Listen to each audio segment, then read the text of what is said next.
Oh, Judge is so batty. London traffic. Oh, I'm running late again. This is a really important data privacy, don't know. Really important case anyway. It's going to be huge fines dished out. People from all across London. Key figures, key stakeholders from finance, energy, multimedia, the whole lot, all going down for a long stretch.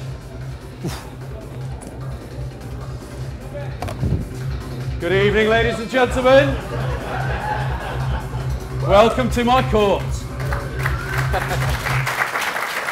Google announced this week on Monday that they are collecting via Alexa the voice data, and they do not even know what they do with it. That means if you're all going to retire, they still know what you have talked about 20, 30 years ago. And then Amazon this week, what are they doing now? They are now getting a bank.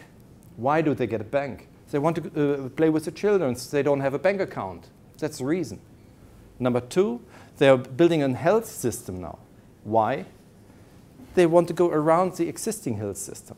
And now think about that on personal behavior, including your health, including your social surroundings, including all what you think about. This is distributed and you give it for free. And if I go to Martin now and say, give me $10 or 10 euros or 10 pounds, he will say, what? So that's the old analog world. So he has trained that he doesn't give me for free 10 pounds. But why do you give the data for free? He looks so innocent and cute. Teddy, introduce yourself. Hallo, ich bin ein smarter Teddy. Das FBI wartet hier. So he said, hello, I'm a smart Teddy. The FBI wants parents to use me. Why? Teddy, is your room? Yes, the text you have just heard comes from the internet. It is transferred via internet. And this can be done by the parents, which is good, but it can also be done by some bad guys. And the child loves his Teddy and trusts him and does what the Teddy says.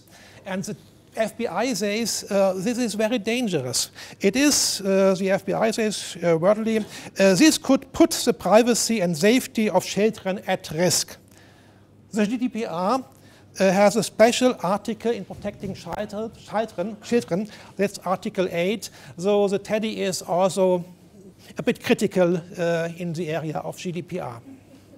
People say it is designed with smoke sensor, okay, this is okay, with loudspeaker, okay, integrated microphone, thermosensor, motion detector, CO sensor, smoke sensor, okay, moisture meter and camera.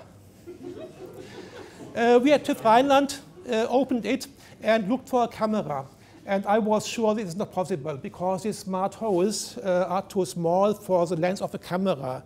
And indeed, there is no camera behind these holes. We found the camera. It is behind this plastic knob. The plastic knob is a Fresnel lens, and the camera is an infrared camera. And watching. So before we get going, I forgot to introduce Danny Burge over here, who is our illustrator for the evening. When any conversations or questions are asked, he illustrates the questions, and we'll be putting them up around the room as we finish these next things, right? These are our notes, because I hate taking minutes and stuff like that, right? You need someone to go in and grab the attention of the board. You know what board directors are like? I want 3 options on a PowerPoint. One's difficult, one's expensive. Guess what? I'll pick the 3rd one. But you need a DPO that can take an Excel spreadsheet with 1,000 pages of red, amber, green tags on it and turn that risk management report into those 3 PowerPoint options. If you don't do that, you've lost the room. So that's the type of person you need. So think about who is going to be your leadership person on GDPR. That's the type of person you need to have. And get the buy-in from senior management. Tell them that it's the right thing to do. You need to have transparent, clearly written in English policies that your staff understand. Train them. Think outside the box. We train people in companies on how to be safe online when you're doing homework with their kids.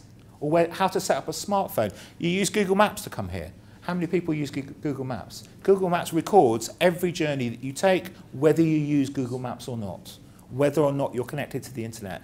You go into a shopping centre, you give your email address, it scrapes Bluetooth from your phone, and it sells that data. It says to the tenants, teenagers congregate here, that's where your Claire's accessories go.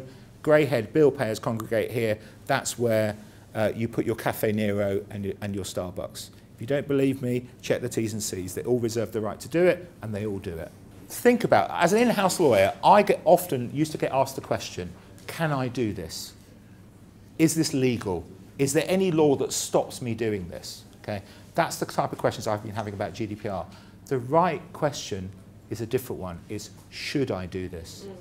The definitions in the GDPR itself, and indeed in the bill, currently as drafted, and this is one of the bits I'll be putting into the written evidence, is that you should try and authenticate as far as possible. That sounds like a good place to start. So, so the ICO come round, you've had a breach, and you gave other people's data away. And why did you do that? Well, they said it was, Andrew said he was Mike. And how did you check?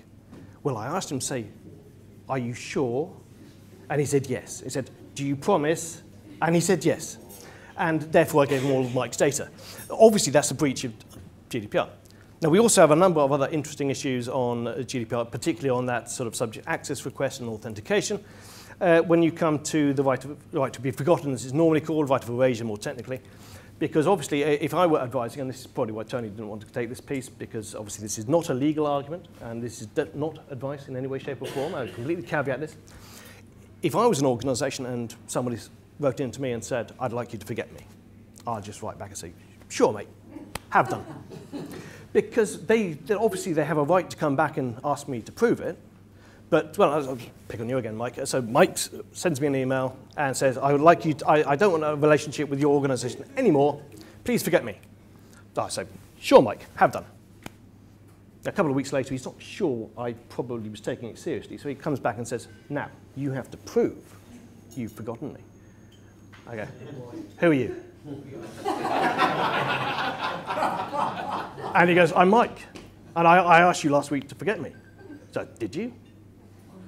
I'm sorry, you're going to have to prove you're Mike. Otherwise, I can't tell you whether I've forgotten Mike, because Mike might not like me telling someone I've forgotten Mike. And he can't prove he's Mike, because I don't have any evidence that he is Mike, because I've forgotten him.